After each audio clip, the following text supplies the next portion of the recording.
Nandito kami sa Byron Bay Beach.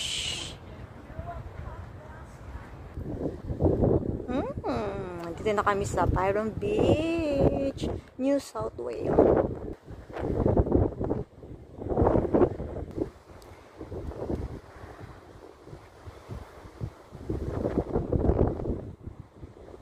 Lakas ng hangin.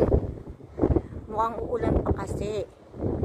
Grabe, ay naririnig ko na medyo madilim na dito, guys.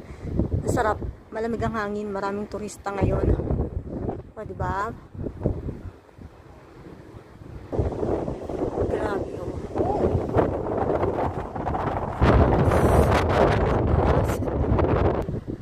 Oh, hinahanap ko yung actor dito na si Chris Hemsworth. Baka dito nakatira daw. Char.